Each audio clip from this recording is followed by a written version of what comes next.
Djetetu je neophodna motivacija kako bi ostvarilo što bolje rezultate na svim poljima. Kako bi se kod djeteta probudio motiv za nastavom, jedan od ključnih uslova je uspostavljanje komunikacije na relaciji nastavnik-roditelj. Moramo zapamtiti da smo svi mi motivirani iznutra i da najsnažnija motivacija dolazi iz naših vrijednosti, iz naših potreba.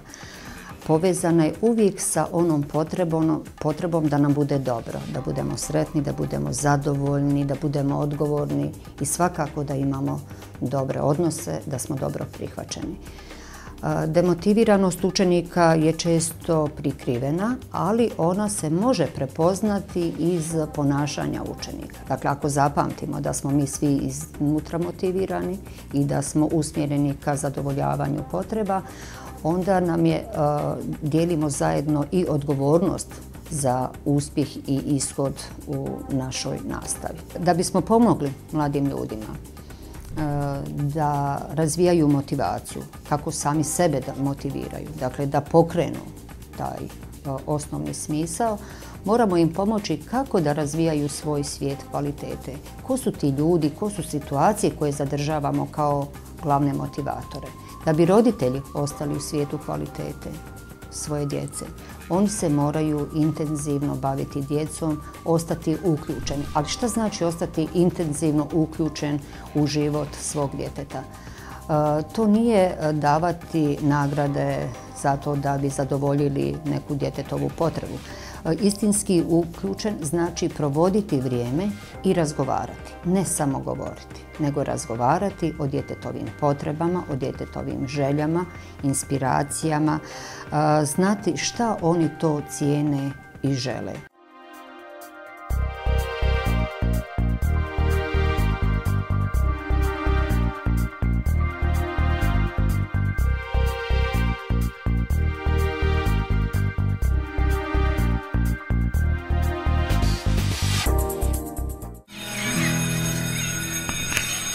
Kulturno-umjetničko društvo Baščaršija od 1994. godine nastavlja tradiciju Kulturno-umjetničkog društva Miljenko Cvitković, koje je osnovano 1947. godine. Tokom dugogodišnjeg postojanja nastoji očuvati našu kulturnu i tradicijsku baštinu uprkos činjenici da interes mladih za kulturnim društvima nije na onom nivou kakvom je nekada bio. Problem je jedan što jednostavno roditelji nemaju osjećaja za kulturno-umjetnička društva. Nešto malo više tu su sportska društva aktivnija u tome. Obično se djeca usmjeravaju, idemo igrati fudbala, idemo igrati košarku, odbojku i tako dalje, znate. Međutim, kulturno-umjetničko društvo je isto jedna organizacija koja zbrinjava omladinu, koja djecu sklanja sa ulice i usmjerava ih u pravom pravcu. Spašava ih od raznih poroka koji se na ulici mogu zateći. Ženski vokalni ansambl samo je jedna od sekcija koja djeluje u ovom društvu. Uz interpretaciju napjeva sa cijelog područja Bosne i Hercegovine, sa posebnim akcentom na seoske napjeve, ove mlade djevojke nastoje sačuvati ovu izuzetnu tradicijsku vrijednost na koju bismo svi trebali biti ponosni. Nastojimo da očuvamo tradiciju Bosne i Hercegovine, odnosno seosku i gradsku.